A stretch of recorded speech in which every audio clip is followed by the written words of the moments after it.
राजस्थान कर्मचारी चयन बोर्ड के द्वारा बेसिक कंप्यूटर अनुदेशक एवं वरिष्ठ कंप्यूटर अनुदेशक के लगभग 10,000 पदों पर आवेदन शुरू हो चुका है। इस वीडियो में हम आपको बताएंगे कि आपको अपना आवेदन अपने मोबाइल से कैसे करना है। ये कुल मिलाकर 10,000 पदों पर कंप्यूटर अनुदेशक की भर्ती आई है, जो कि बेसिक कंप्यूटर और वरिष्ठ कंप्यूटर अनुदेशक में बटी हुई है।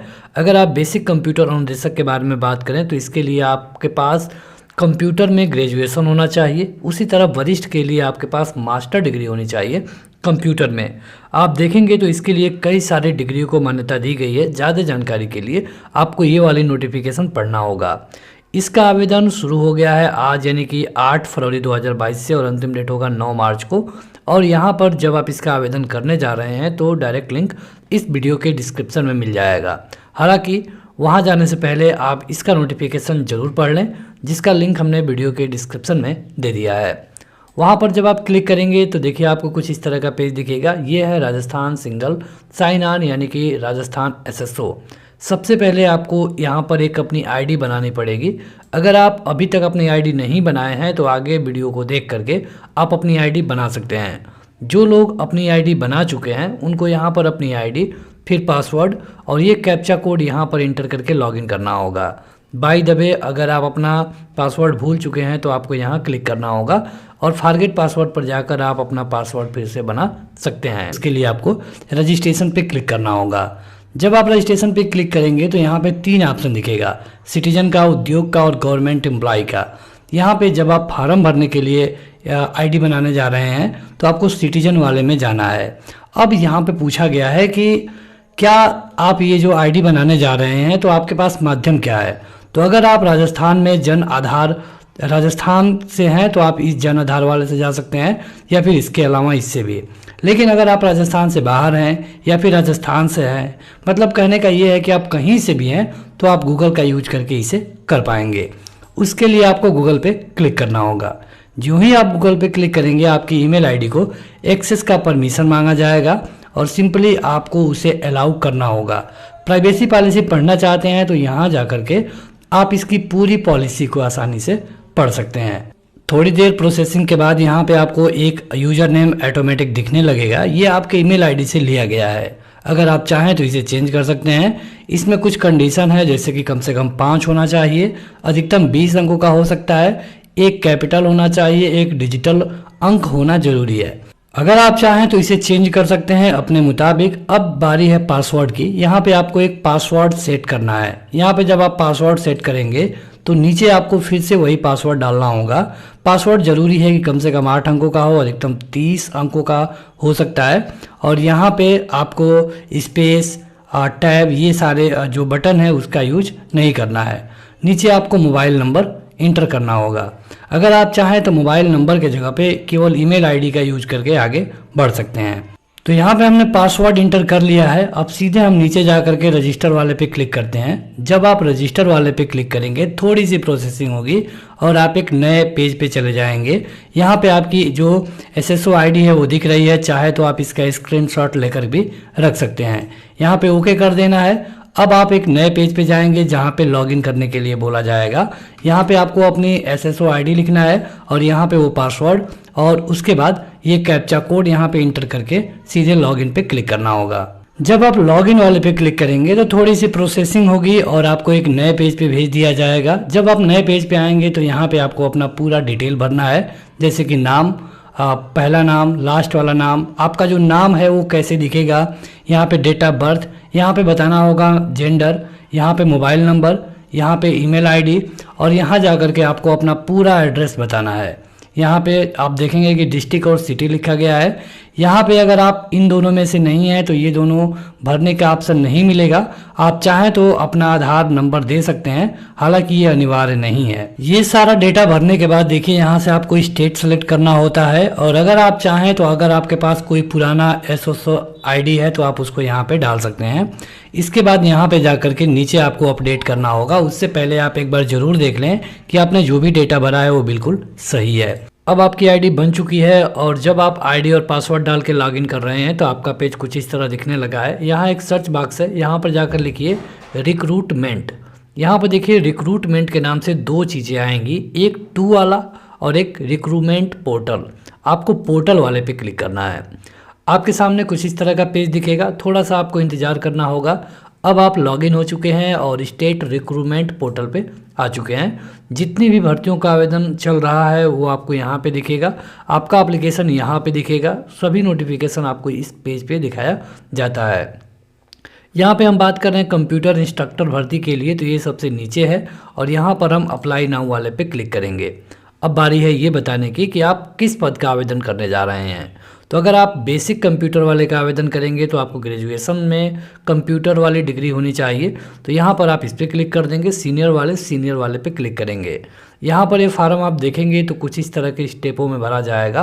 पहले यहाँ पे आपको अपना नाम बताना होगा, यहाँ पे जेंडर, यहाँ पे पिता का नाम, यहाँ पर माता का नाम, जन्म तिथि, आयु, यहाँ पे श्रेणी। अगर आप राजस्थान से बाहर के हैं तो आपको जनरल ही सिलेक्ट करना होगा। जब आप राजस्थान से होंगे तब आप SC ST OBC या फिर कुछ भी सिलेक्ट कर सकते हैं। यहाँ पर आपको बताना है कि क्या आप EWS कैटेगरी से हैं, तो अगर आप हैं तो यस कर सकते हैं। अगर आप हैंडीकैप हैं तो यहाँ पर बताइए। यहाँ पर हैंडीकैप होने की स्थिति में आपको और चीज़ें बतानी पड़ेगी। यहाँ पर आपको धर्म बताना है, यहाँ पर वैवाहिक स्थिति बतानी होगी और इसके बाद से अगर आप ये सिलेक्ट करते हैं कि आपकी शादी हो चुकी है तब आपको अपनी पत्नी या फिर पति का नाम यहाँ पर भरना होगा।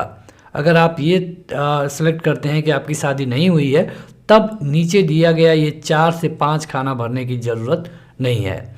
यहाँ पर जाकर के आपको मोबाइल नंबर इंटर करना है। ईमेल आईडी आप देखेंगे कि ऑटोमेटिक ले जा चुकी है, जो कि आपके SSO प्रोफाइल से ली गई है, आप इसे चेंज नहीं कर सकते हैं। अगर आप चाहें तो अपना आधार कार्ड का नंबर यहाँ पे दे सकते हैं, अन्यथा ये ज़रूरी नहीं है। यहाँ पर पूछा गया है कि क्या आप राजस्थान के अनुसूचित क्षेत्र से संबंधित है, मतलब कि राजस्थान के SC हैं। तो अगर आप राजस्थान से हैं तो यस, नहीं तो आप नो कर सकते हैं। यहाँ पर बारी है एड्रेस की, जहाँ पर आपको अपना पता भरना होगा। सबसे पहले आपको पत्राचार वाला पता भरना है। अगर आपका पत्राचार का पता आपके अस्थाई पता दोनों सेम है तो पत्राचार वाला ये पूरा पता भरने के बाद यहाँ पे दिया गया चेक बॉक्स पे ट्रिक कर देंगे तो यहाँ पर जो पता आपने भरा है वो ऑटोमेटिक यहाँ पे भर लिया जाएगा। ये सब कुछ करने के बाद नीचे आपको नेक्स्ट वाला बटन मिल जाएगा, आपको नेक्स्ट कर देना है। नेक्स्ट करने के बाद आपके सामने एक दूसरा पेज होगा जहां पर आपको डोमिसाइल के बारे में बताना है। सबसे पहले आपको नेशनलिटी सिलेक्ट करनी होगी, तो आप इंडियन हैं तो इंडियन भरेंगे। यहां पर अपना स्टेट सिलेक्ट करिए। यहां पर आपको अपने स्टेट में से जो जिला है उसको सिलेक्ट करना होगा। अगर इंडिया में कहीं और से लाया गया है किसी दूसरे देश से तो आप उसको यहाँ बता सकते हैं, और अगर आप इसको यस करेंगे तब यहाँ बताना होगा कि किस देश से आप यहाँ पे आए हैं। यहाँ पे देखिए पूछा गया है कि क्या आप एक्स सर्विसमैन हैं, तो आपको नो कर देना होगा, या फिर अगर आप हैं तो यस कर सकते हैं। उसी तरह उत्कृष्ट खिलाड़ी के बारे में आप यस और नो कर सकते हैं। एनसीसी के बारे में आप यस या फिर नो कर सकते हैं। भूतपूर्व कैदी के बारे में आप यस या फिर नो कर सकते हैं। और यहाँ पर अगर आप राज्य सरकार के कर्मचारी हैं तो यस या फिर नो कर सकते हैं। अगर आपके परिवार की वार्षिक आय 2.5 लाख से कम है तब आप यस या फिर नो कर सकते हैं। ये सब करने के बाद यहाँ पर आप देखेंगे तो यहाँ नीचे जाकर के आपको अतिरिक्त श्रेणी में से कोई सिलेक्ट करना होगा। अगर आप इसमें से किसी श्रेणी में आते हैं तो आप उसको सेलेक्ट कर सकते हैं। सब कुछ करने के बाद आपको नेक्स्ट वाले पे क्लिक करना होगा। आप देखेंगे कि इसमें से गृह ब्लॉक, तहसील, सिटी और विलेज वाला ऑप्शन ओपन नहीं हो रहा है, तो आप इसको छोड़ दीजिए। यहाँ कहीं पर कोई दिक्कत नहीं है। यहाँ पर आप जब नेक्स्ट वाले पे क्लिक करेंगे तब आपको अगले पेज पे भेज दिया जाएगा, और अगला पेज है क्वालिफ़िकेशन और एक्सपीरियंस के बारे में। यहाँ पे देखिए सबसे पहले सेकेंडरी का बताना है, यहाँ पर सीनियर सेकेंडरी का बताना है, और यहाँ पर बताना है कि आप ग्रेजुएट हैं तो कौन सी डिग्री आपके पास है। क्या आप BCA हैं, BE हैं, BTech हैं या फिर BSc हैं। अगर BSc हैं तो CS या फिर IT में होना चाहिए। अगर आप BTech हैं तो CS, IT, EC, EE, EIC, TIE इनमें से होगा, तभी आप इसका आवेदन कर पाएंगे। ये करने के बाद अगर आपके पास A लेवल का सर्टिफिकेट हो तो उसके बारे में आपको यहाँ बताना है। अगर आप पोस्ट ग्रेजुएट हैं और सीनियर वाले का आवेदन कर रहे हैं तो उसको यहाँ पे बताना होगा। कहने का मतलब ये है कि जो ग्रेजुएट वाला होगा वो या तो 3 लाइन भरेगा या 4 लाइन, लेकिन जो पोस्ट ग्रेजुएट वाला होगा वो 5 लाइन भर सकता है, चाहे तो चौथी लाइन को छोड़ सकता है।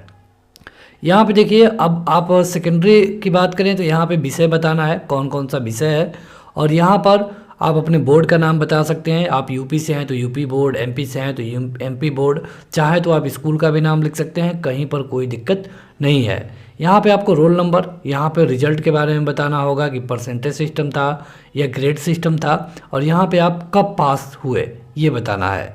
यहाँ पे परसेंटेज आप देखेंगे कि अगर आप परसेंटेज करते हैं तो यहाँ पे परसेंटेज बताना होगा कि आप कितना परसेंटेज पाए हैं।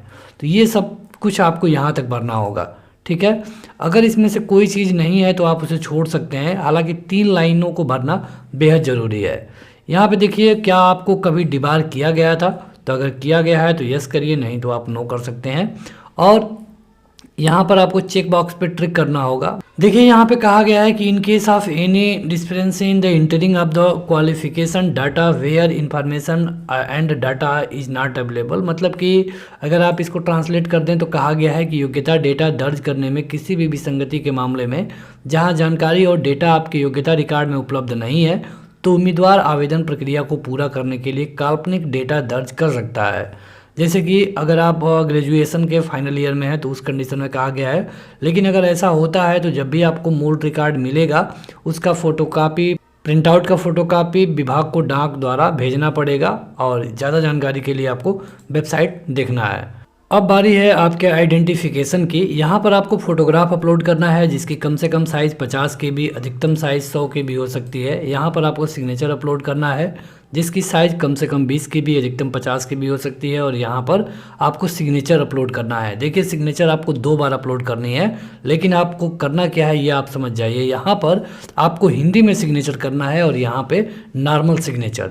मान लीजिए अगर आप नॉर्मल सिग्नेचर हिंदी में ही करते हैं तो दोनों जगह आपका सेम हो जाएगा, लेकिन अगर आप नॉर्मल सिग्नेचर इंग्लिश में करते हैं या फिर कोई कोड जैसे मान लीजिए कोई शॉर्टकट जैसे बनाते हैं तो उसको यहाँ पे कर दीजिए, लेकिन आप हिंदी में यहाँ पे पूरा सिग्नेचर करिए, ठीक है, क्योंकि वहाँ पर भी कराया जाएगा। यहाँ पे अगर आपके बॉडी पर कोई आइडेंटिफिकेशन मार्क है जैसे कि मोल, कट का निशान, तो उसको आप यहाँ भर सकते हैं। और ये तीनों चीज़ें अपलोड करना ज़रूरी हैं, 20 से 50 KB और फोटो 50 से 100 KB में, और उसके बाद नेक्स्ट करना है। तो तीनों चीज़ें अपलोड करने के बाद जब आप सबमिट करेंगे तो आपका जो पूरा फार्म है आपको दिखने लगेगा। वैसे आपको बता दें कि यह एक केवल डेमो फार्म था, यहाँ पर हम इसलिए भर रहे हैं ताकि आपको पूरी जानकारी दे सके। यहाँ पर आप देखेंगे ये दिख रहा है, और कुछ चीज़ें हम ब्लर किए हुए हैं ताकि प्राइवेसी में कोई दिक्कत ना हो। यहाँ पे आपको डिक्लेरेशन दिखेगा जिसको आपको पढ़ना होगा, और यहाँ पर यही कहा गया है कि जो भी यहाँ पर हमने दिया है सब कुछ मेरी जानकारी में सही है। अगर यहाँ पर कहीं कोई गलती होती है तो आयोग हमें बाहर कर सकता है। ये करने के बाद आपको चेक बॉक्स पे ट्रिक करना होगा और फाइनल सबमिट पे क्लिक करना है। अगर कहीं कोई गलती है तो आप अपडेट वाले पर जाकर उसे फिर से सही कर सकते हैं, और जब आप फाइनल वाले पे क्लिक करेंगे तब आपको पेमेंट के लिए अगले पेज पे भेजा जाएगा, और वहाँ पर केवल आपको पेमेंट कर देना है। जब आप पेमेंट कर देंगे तब आपको एप्लीकेशन नंबर मिल जाएगा, और इस तरह बड़े ही आसानी से आप अपना आवेदन पूरा कर सकते हैं। तो फिलहाल इस वीडियो में इतना ही। अगर आपको आवेदन करने में कहीं पर कोई दिक्कत आती है तो आप हमें कमेंट करके बता सकते हैं। इसी तरह की वीडियोज़ के लिए वीडियो को लाइक और चैनल को सब्सक्राइब करें। Thank you.